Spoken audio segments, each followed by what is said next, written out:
Hey, good afternoon, everybody. It's April 21st, 2023, and we are in the Old Testament. We're in the book of Leviticus, and we're going to read chapter 17 today.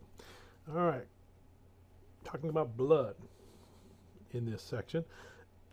Two big things. The first thing they're going to talk about is making a sacrifice to something other than God. Absolutely forbidden. The end. Boom.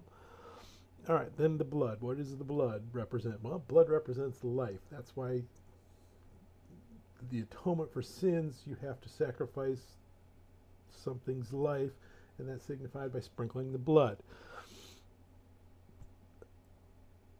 I keep telling you that the Old Testament is pointing to Christ. Christ's blood is sacrificed as the atoning sacrifice for us. He dies on the cross. His blood is sacrificed. Excuse me, when you have the Lord's Supper or communion or whatever you call it, we hold up a cup of wine or grape juice and say this signifies the blood of Christ shed on our behalf. This is where it's coming from. A sacrifice, you need to spill the blood. A life has to be sacrificed for sins. In our case, Jesus' life was sacrificed for our sins. Back then, well, blood of an ox, blood of lamb, blood of goats, etc., etc. All right, so that's the two things that we're going to talk about in Leviticus chapter 17.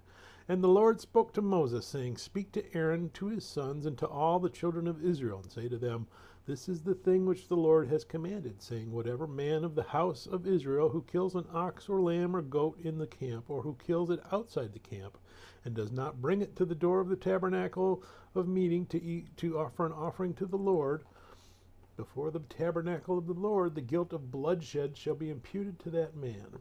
He has shed blood, and that man shall be cut off from among his people, to the end that the children of Israel may bring their sacrifices, which they offer in the open field, that they may bring them to the Lord at the door of the tabernacle of meeting, to the priest, and offer them as peace offerings to the Lord. And the priest shall sprinkle the blood on the altar of the Lord at the door of the tabernacle of meeting, and burn the fat for a sweet aroma to the Lord.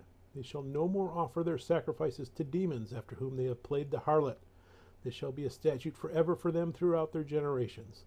Also you shall say to them, Whatever man of the house of Israel or of the stranger who dwell among you offers a burnt offering or sacrifices, and does not bring it to the door of the tabernacle of meeting to offer it to the Lord, that man shall be cut off from among his people. And whatever man of the house of Israel or of the strangers who dwell among you who eats any blood, I will set my face against that person who eats blood, and will cut him off from among his people. For the life of the flesh is in the blood. And I have given it to you upon the altar to make atonement for your souls, for it is the blood that makes atonement for the soul. Therefore I said to the children of Israel, No one among you shall eat blood, nor shall any stranger who dwells among you eat blood. Whatever man of the children of Israel, of the strangers who dwell among you, who hunts and catches any animal or bird that may be eaten, he shall pour out its blood and cover it with dust, for it is the life of all flesh. Its blood sustains its life. Therefore I said to the children of Israel, You shall not eat the blood of any flesh, for the life of all flesh is its blood. Whoever eats it shall be cut off. And every person who eats what died naturally, or what is torn by beasts, whether it be he is a native of your own country or a stranger, he shall both wash his clothes and bathe in water, and be unclean until evening.